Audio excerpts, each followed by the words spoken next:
Welcome everyone to Know Your Customer with Empathy. It's a collaboration between THNK.innovation, my company, and Silicon Beach, Australia, which happens to be sort of my company as well.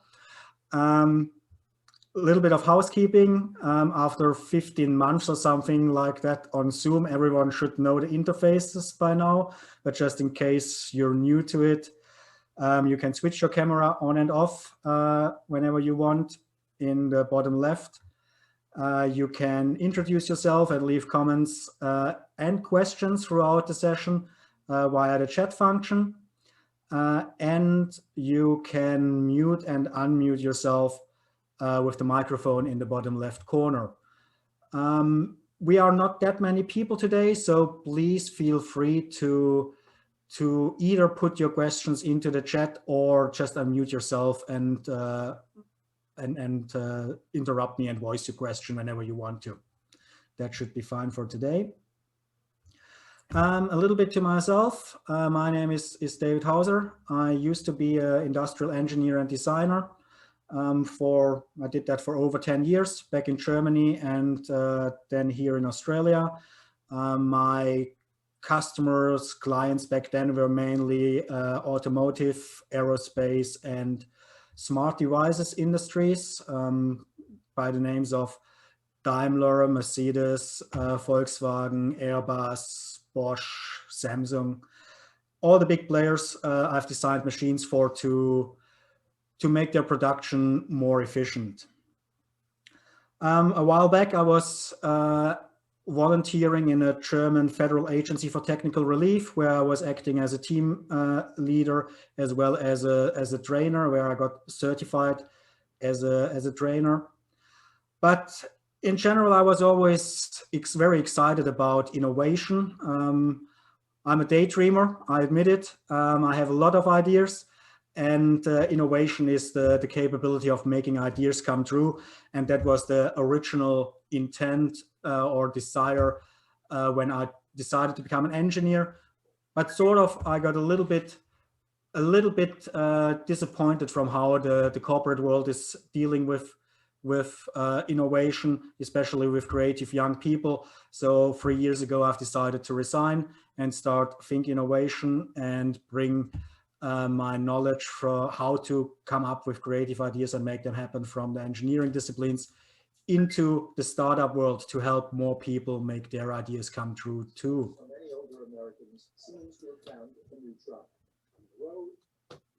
And after I resigned, I had all those ideas about how I can bring my knowledge to the people. And then I did some research online and I figured out that other engineers and architects before me did already design a framework how to do it, and they called it design thinking. So I did not have to reinvent the wheel completely new.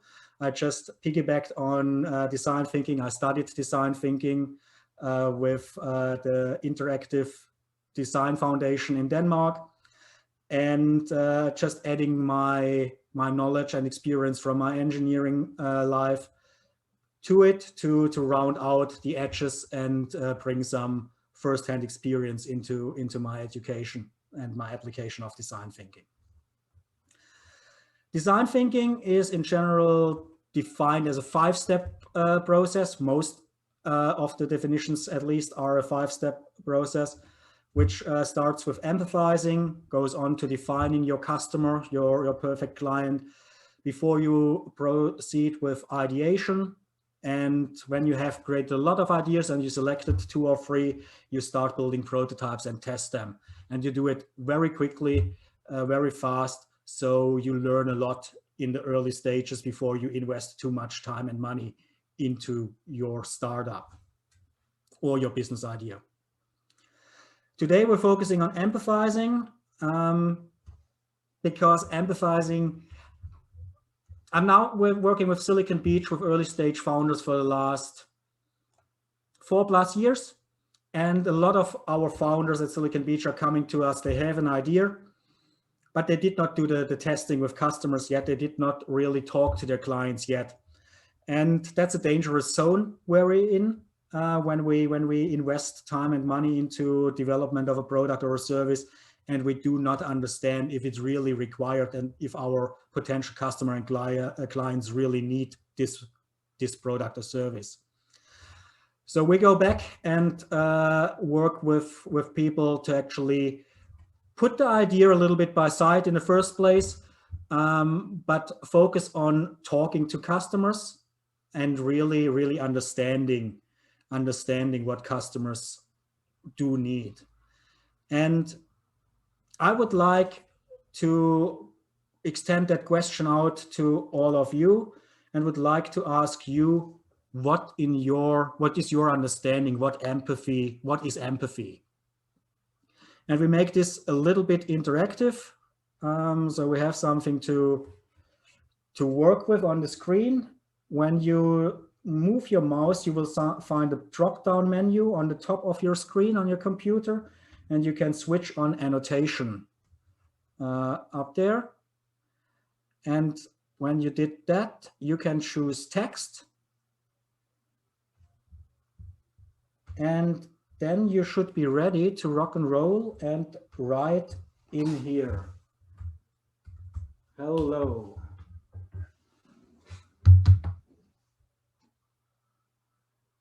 Working. Fantastic. We have one more person joining us. Sidram, admit. So please feel free to pop in your comments, your ideas, what empathy means. And if annotation is not working for you, please feel also free to use the chat, and I will transfer it into the worksheet. Understanding the customer's experience in their shoes, right.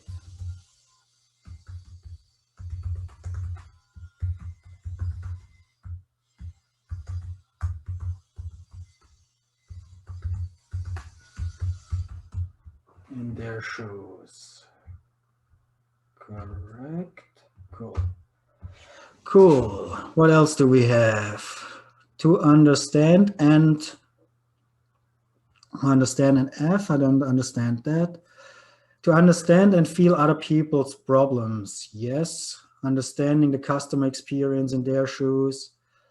Empathy is about seeking to understand customers' problems, pain points by putting yourself in their shoes, stepping into customer shoes. So there is a common theme.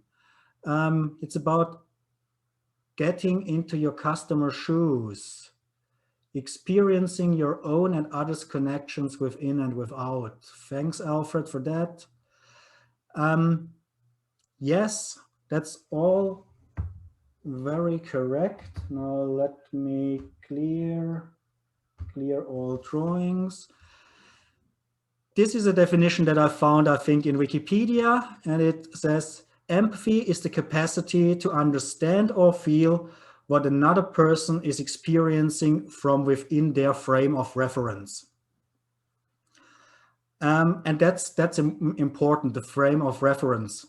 When we're trying to design for people that live in completely different lives than we do, if we do not put ourselves into their frame of reference, or as all of you mentioned correctly, putting ourselves in their shoes, it will be hard for us to understand why they feel the way they feel at any given moment in their lives.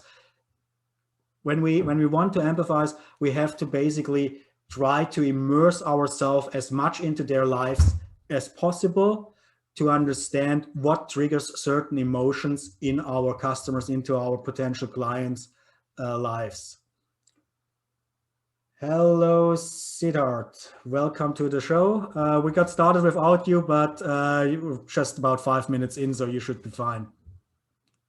You know, I've been listening all along. I was just walking outside. I was coming back from a design thinking mentoring session, and there's a plenty of background noise, so hence I was on mute and my camera was off, but I've been here from the beginning, so thank you so much. Cool, thank you very much for that.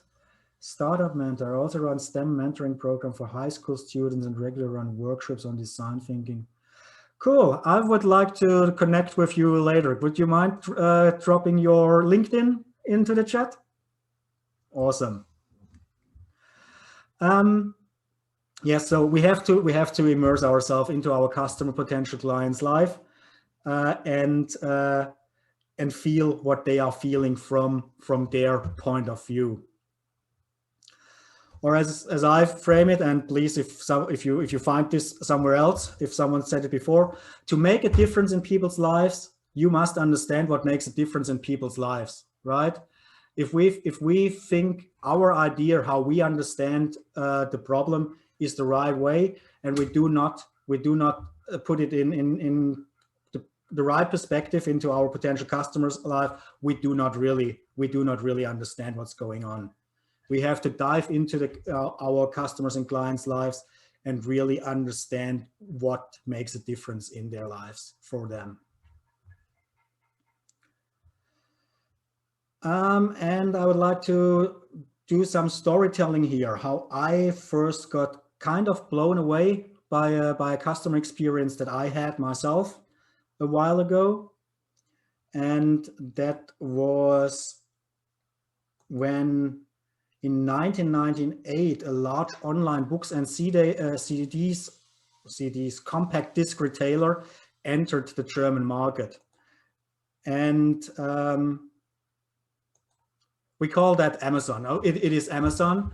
1998, they came to Germany, already exceeded the books and added CDs to it. And I was big into music and a little bit into reading. So I actually ended up buying a lot of stuff from Amazon because the prices were awesome and it was very convenient to purchase from home.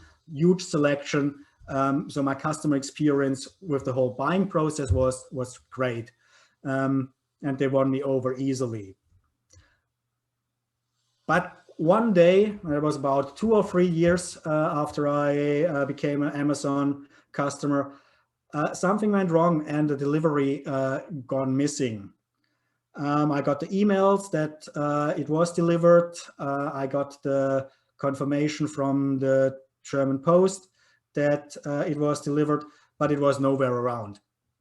So what do you think what I did when my delivery was missing? Any ideas? Install video cameras. Pardon, what was that? Security surveillance. No, but talk to my housemate. He would be a big fan of that. No, I didn't do that. I basically procrastinated. I procrastinated because customer service with the regular catalog retailers that we had until then in Germany and were our main source for ordering stuff was really, really bad. You gave them a call, you ended up in a waiting, oh, we have another person joining us. You ended up in a waiting line for hours, and then the very moment when you finally had a human on the phone on the other end of the line, it happened that you were put onto the spot to explain yourself why you lost the delivery or whatsoever.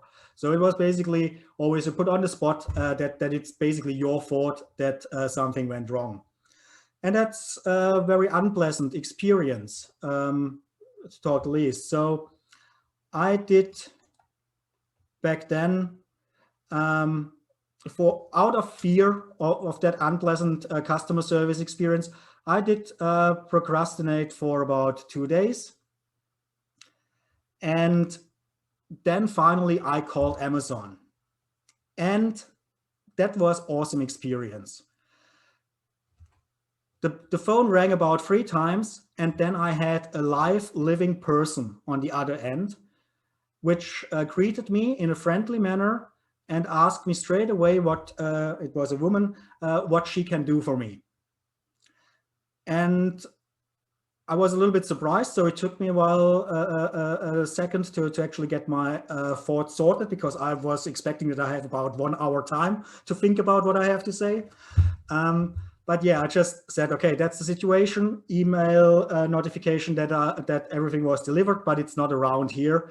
And I was ready to explain that I looked everywhere, but that was not necessary at all.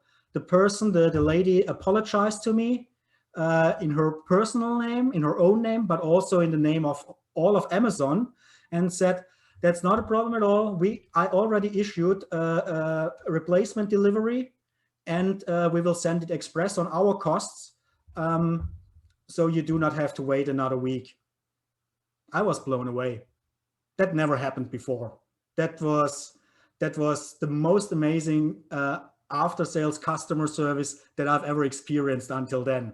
At least, maybe overall, but definitely with retailers, catalog or online retailers. So she asked me if she can do anything else for me. I wasn't able to get any words out at that moment and just said, no, thank you, and hang up. But the next thing I did was, I should use my slides a little bit better. But the next thing I did was, I called family, friends, and random strangers out of the phone book and told them about my experience with Amazon. And they already had me as a customer, but in that very moment, when I was expecting, or when I put already myself based on my previous experiences into a bad emotional situation, Amazon and their after-sales service completely turned that around within 3 minutes of talking to them. And that's what is our job as founders, as business owners, as salespeople, basically as humans. It is our job to help our customer, our clients, our team members, even our managers, to get from negative emotions to positive emotions.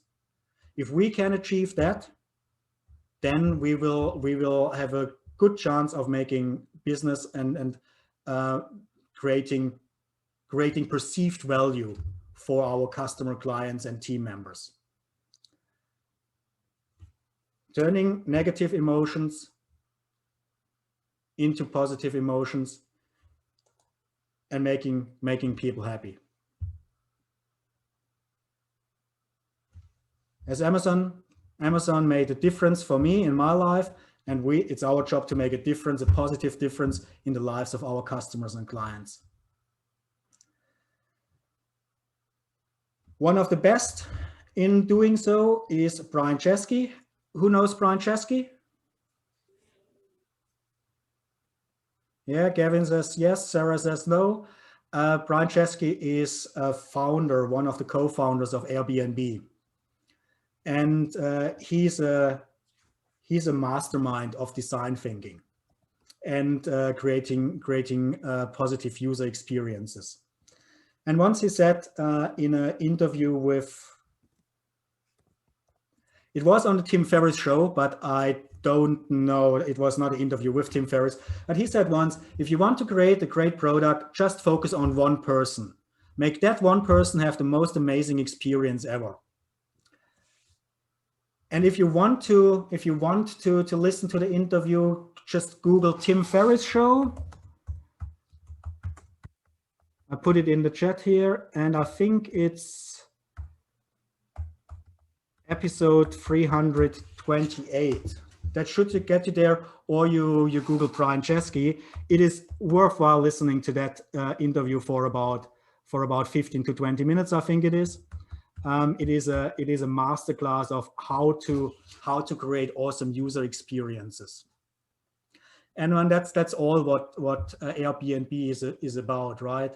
Creating awesome experiences by sharing lives of their both customer groups with each other and creating awesome value, and even more so these days with when they had to pivot into online experiences.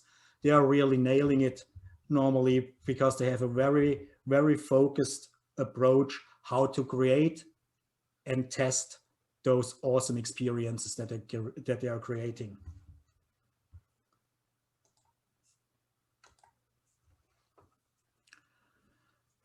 So I would like to, do we have any questions until now so far? Or is that all clear for everyone? Please feel free to pop your questions into the chat or unmute yourself. All good. Thank you, Jason, Joe. Cool. Then we keep rocking. How do we listen empathetically? Or how do we listen empathetical? I will Google my English here. Some listening statistics that I would like to share with you.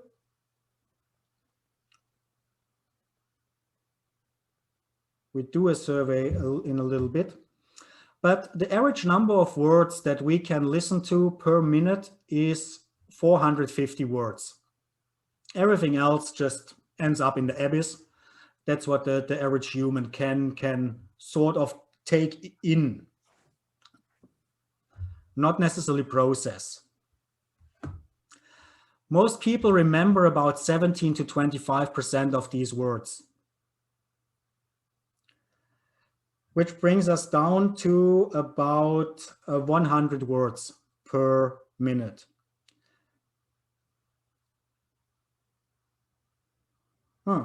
And these words are only conveying 7% of the information that is conveyed. So what do you think? What do you think? What else is, when we talk to people, what else is conveying information to us besides of the words, the content of the words? Body language, gestures. Yeah. Eye contact. Yes.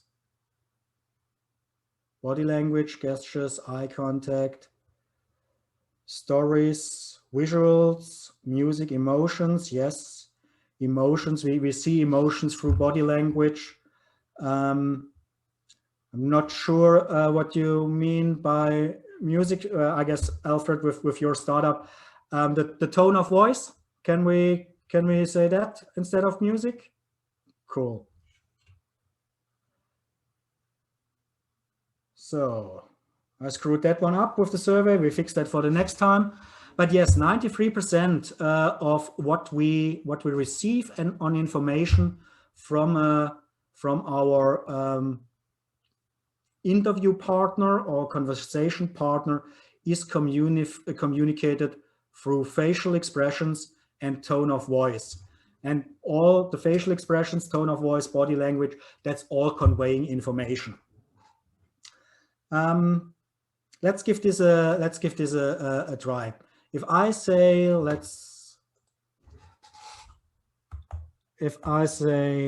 wow, comma, I am so excited. So right now you can't see my face, but you can hear my voice. So I can say, wow, I'm so excited, either in, wow, I'm so excited. Or I can say it in, wow, I'm so excited. Does that make a difference, how I say it, the same words? Of course. That's the reason why I almost failed business statistics in my undergrad.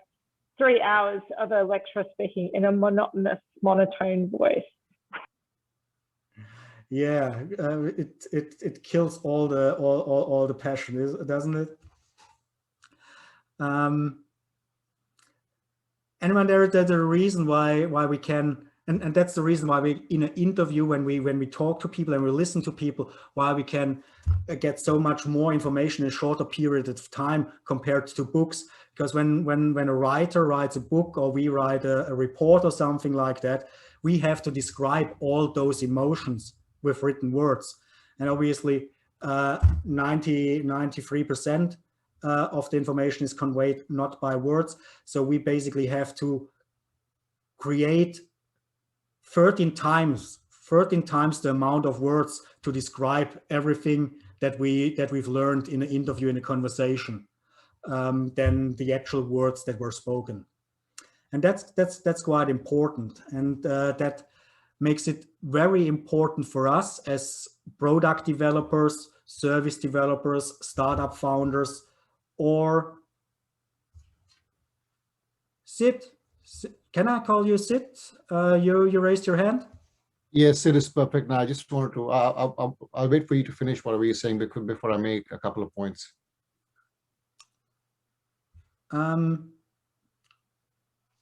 Cool. Yeah, so it is important that we actually understand that talking to people and making the right notes, the right observations is very important and very valuable when we want to find out what makes a difference in people's lives. Go for it, Sid.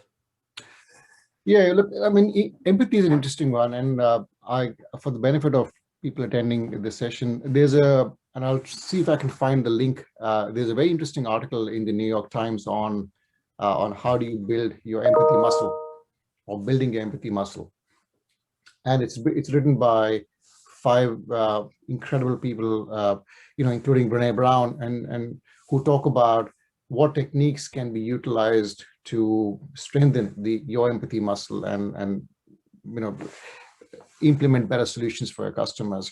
And the other point I was trying to make was, there's a difference between, and it's your example of wow, I'm so excited is such a good one, because if you look at the example of, let's say, a person making a cup of tea, either they can tell you how they make a cup of tea and write it down and give it to you, to you talking about how they make a cup of tea.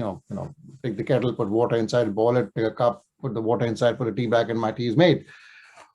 Or you stand in the kitchen with them, which is a bit creepy, but watch them how they make the cup of tea. Which cupboard do they open first? Where's the cup kept? Where's the kettle kept? When do they put the water inside? Do they take the milk out or not? How far do they walk to get the milk? And the final thing is, as they're making the cup of tea, they tell you, I put the kettle on first with the water because I know it takes time for the water to boil. Then I go and get my cup, so I save the time. And I've kept the tea bags right next to the tea cup, and the milk is on the right hand side because I'm right-handed. You get the idea.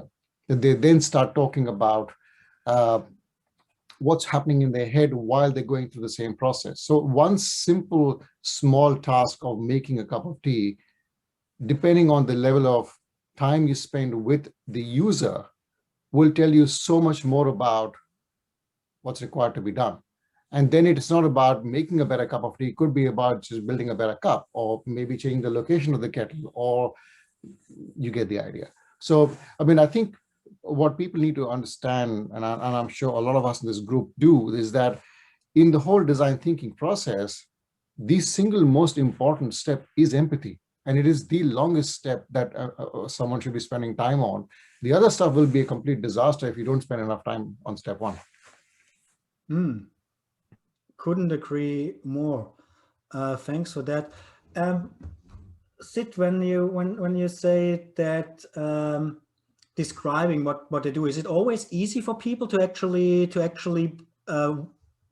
describe the process of making a simple thing like a cup of tea that easily? I think it goes back to, I read a lot about the art of storytelling, and there's a whole concept about people will tell you stories with facts that they want you to hear, but they never ever tell you the full story. And then we use our lived experiences and apply our own interpretation on that version of the truth to make some sense out of it.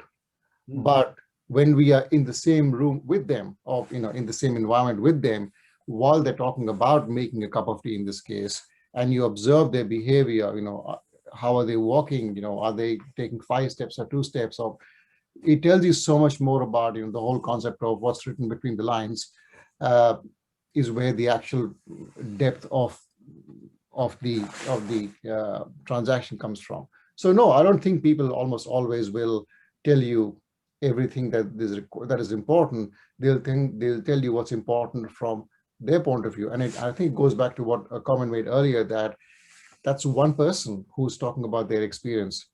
and then that goes into things like personas and how many more personas are there and which persona are you designing it for, and how relevant is that and all of those sort of things.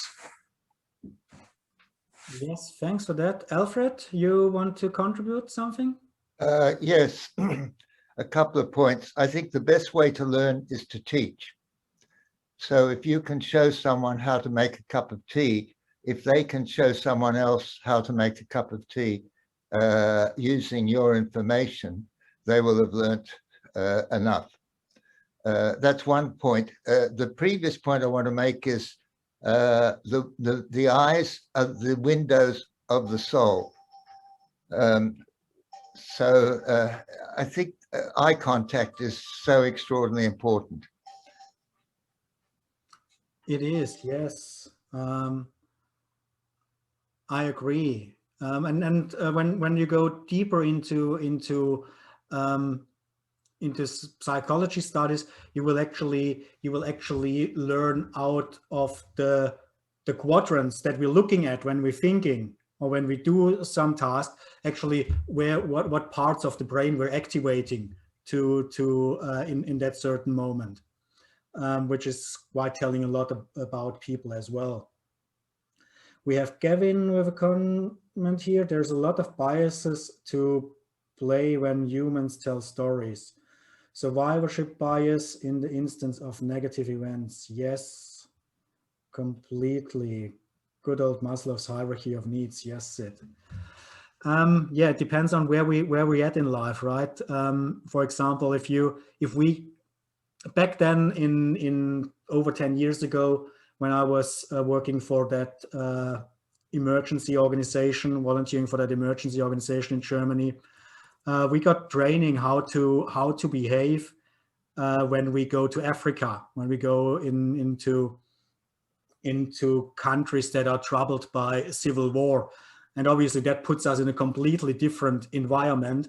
And if we would react to what we see in such an environment, what we experience in such an environment, based on our reference frame as Central Europeans, we would get ourselves and a lot of other people around us into really bad troubles.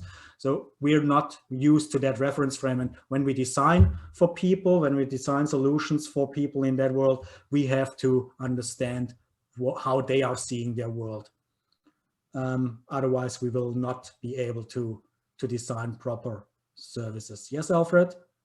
Yeah, in my personal experience, I worked in the Biafran War for Save the Children 50 years ago, and we're writing up something about what happened at the very end of the war. And my conclusion is personal relationships are so important. Yes, definitely. Definitely, especially when you deal with the end customer, but don't underestimate in a B2B situation the human factor as well. I ignored that for a long time in my engineering career because I got real requirements defined by other engineers, and I just worked towards that. But basically, our sales team around me as an engineer, they were very focused on actually building those human relationships so that they actually could communicate that my technical solution is actually really fulfilling those client needs and the needs of the people that were paying us to implement our technical solutions. If we would not have been able to make them feel good about their purchasing decision, and we were talking about 10 to 40 million euros, if we would not have been able to make them feel good about their purchasing decision, they would not have done business with us. Alfred, one more thing? Just a point. It's not what you think they see you as, it's their own perception of you and what you're doing. Exactly, yes. Yes, value is, as everything in life, there is nothing absolute, and value is the least absolute thing. Probably value depends very much on how we perceive it, and what is one man's treasure is another man's trash, or vice versa, and that's very true. And we have to be aware of that when we do when we design products and services for other people. It is not about us; it's about them. Agreed. Cool. Let's hop. Cool. Let's hop design thinking. I'm working a lot with loops, with my own model of design thinking, which is working in loops. And especially the emphasize, define, and ideate steps of design thinking. We iterate them a lot. We do that as well with building and testing. But sometimes we do not have to build a real complex prototype. Sometimes we just have to sketch things down and play ideas back to our customers.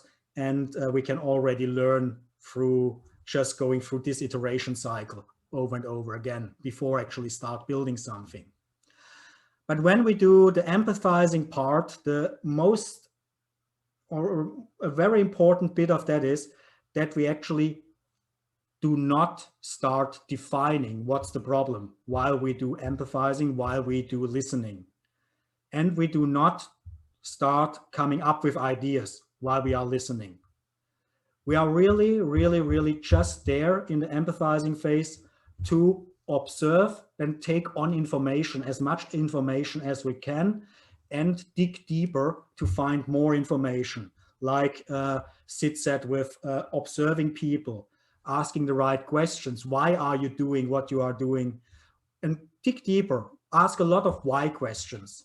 But balance the question, the asking, and the allowing people to go on tangents as well. Because when people are starting to tell you beyond the actually answer of your question, that is when you can learn a lot of things as well. And the most important thing, don't start to define and don't start to ideate. If you do that while you are listening, then you're actually not serving your customer. That's when you make it about yourself. And sometimes when we do listening, we're sitting in a meeting, we're even in an interview with a customer.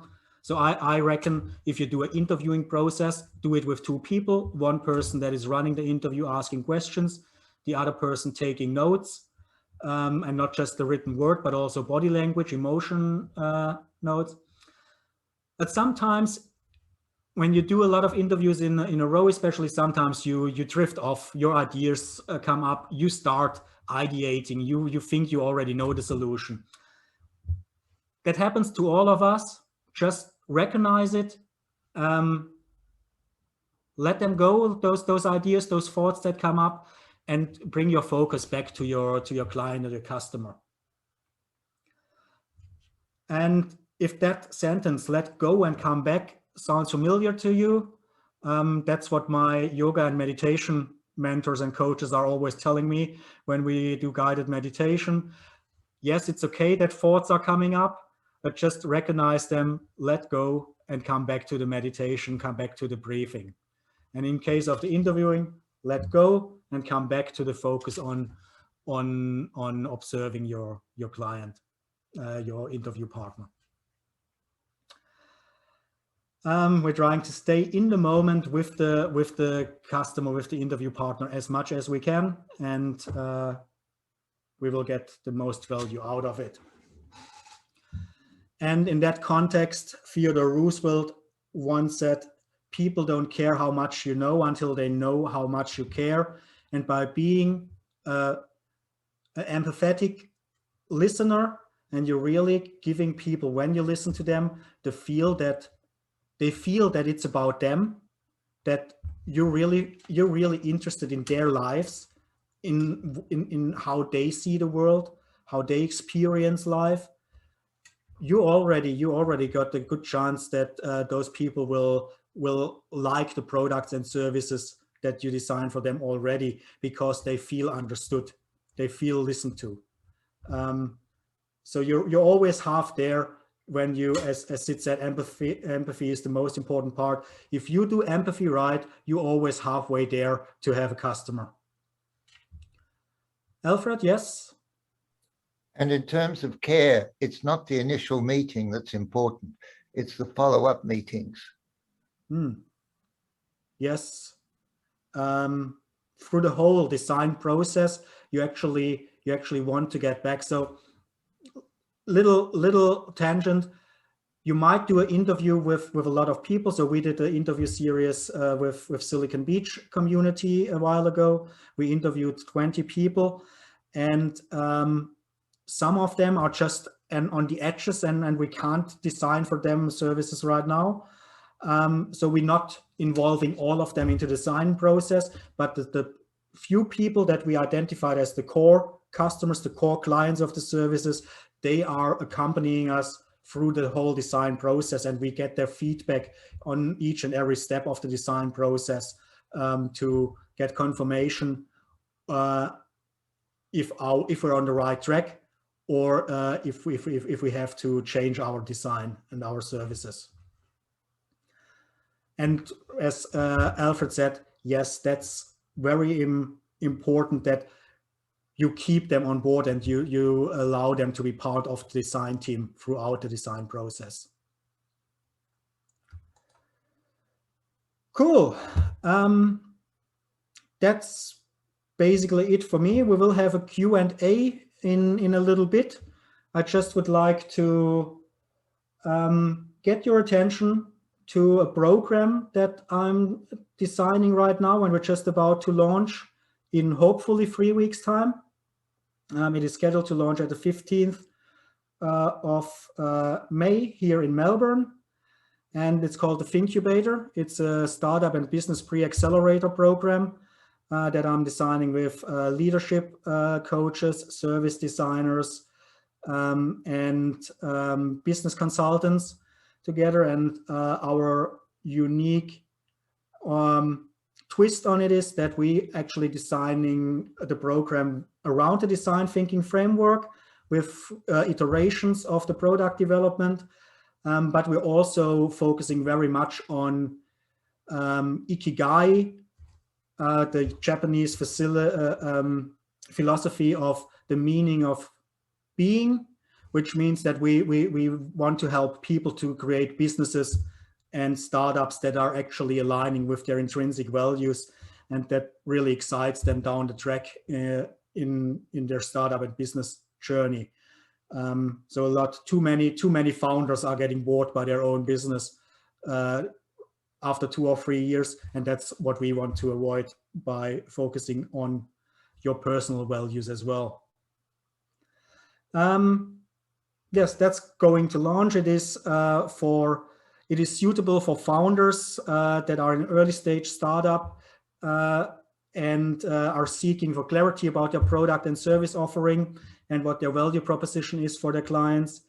It is for people that do have a lot of ideas but are challenged in bringing one of them to life. So we're helping to identify through the design thinking process which of those ideas is most likely to create a sustainable business. And it's for people that are struggling sometimes with being listened to.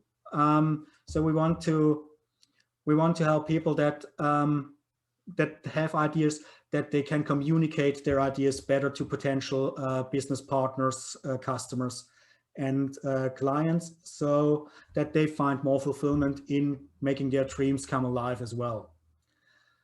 So if you're interested in that, or you know someone who is, I will pop the link in the chat as well.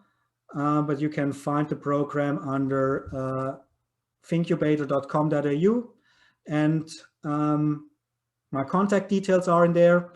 You can book a call with me to explore if it's the right thing for you.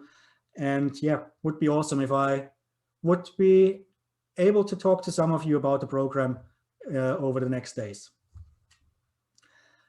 Thank you for giving me the opportunity to talk about that.